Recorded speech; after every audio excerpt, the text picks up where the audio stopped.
In this video, we will review changing perceptions of disabilities as well as shifts in language surrounding disabilities. When referencing this training content, please use the following citation. First, we think it is important to highlight some history related to how disabilities were perceived and treated in the past.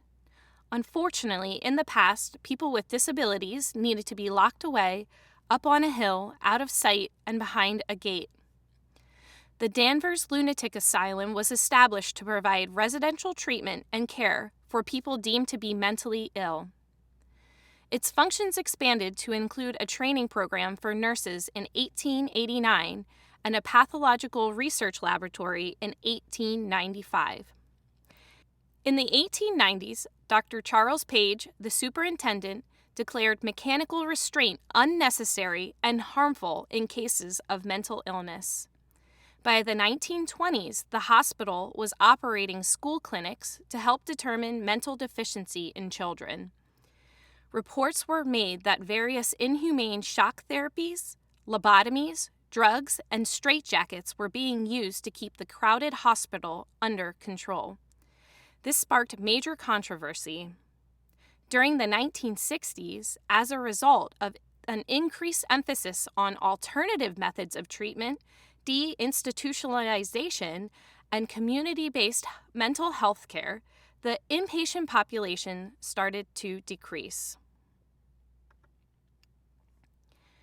Over the past 50 years or so, we have seen a shift in the way that our culture thinks about disability and autism. Instead of seeing an individual with a disability as having a deformity, there is an acceptance of diversity in our population. People have different abilities, and they change from time to time. There is a growing realization that people with disabilities have a lot to contribute to society. They are a resource and productive members of society. Instead of living on the fringes of society, locked away or in poverty because they haven't been able to find work, we are seeing the supports in place that allow people with disabilities to participate fully in life, to have families, to work, to study, to play, and to choose the life that is right for them. Here on this slide, we have listed some ableist terms and preferred language. Autistic preferred terms are often more detailed and precise, referring to specific autistic experiences and individuals. They provide a more accurate description of strengths and specific areas in which autistic people may benefit from support to improve their quality of life. So, rather than saying special interest, it is preferred to say areas of interest or expertise, or to use terms like specialized, focused, or intense interest. Rather than using the term comorbid, it is preferred to name or say what specifically a person with autism has. Next, we are generally against the use of functional labels, which lead to the false idea that people function at the same level across all areas. In reality, each person on and off the autism spectrum has a unique set of skills and challenges. Functional labels significantly downplay the uniqueness of each individual and can lead to artificial and inaccurate categorization. Therefore, rather than using the terms high or low functioning, describe specific strengths and needs and acknowledge the level of support needed across varying areas. Next, rather than explaining autism as a puzzle, it is preferred to view and explain autism as a part of neurodiversity. Rather than viewing autism as an epidemic, autism is increasingly recognized and diagnosed. Instead of saying that someone is at risk of autism, it is preferred to say that they may be autistic or have an increased likelihood of being autistic.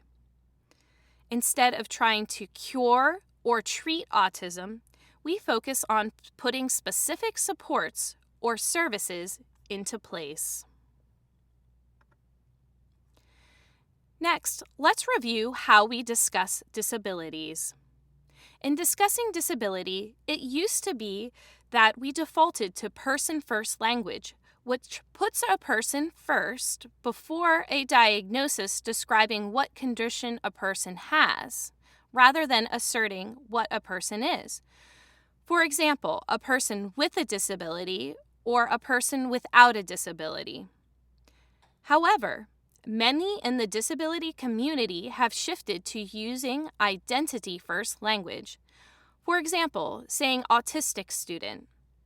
This language emphasizes that the disability is part of who the person is and is seen as an important and positive aspect of their identity.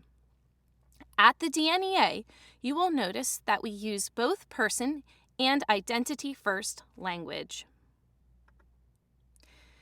Relatedly, it is important to communicate respect for people when using either person or identity-first language. This is a list of some phrases to avoid when talking about a person with a disability. Instead of saying my people, my kids, or my caseload, refer to individuals or your students by name or by the group with whom you are working with, such as students in my classroom or George, who is in Mrs. Hall's classroom. Instead of referencing a student's parent by mom, you should call them by their name or reference them in relation to your student.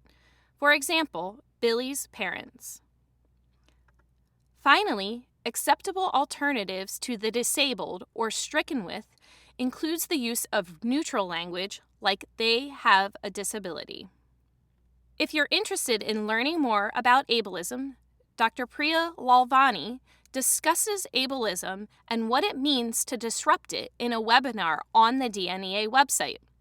The webinar discusses ableism and how discrimination against people with disabilities is embedded in our language and culture, and how professionals and families can become allies for disability justice. It is important that professionals understand what ableism is and reflect on the language that we use, and use non-ableist alternatives to describe autism and autistic people. There is also an Avoiding Ableist Language resource guide available on the DNEA website. Please refer to the DNEA website for additional trainings and resources. Here are the references used to create this training video. Thank you.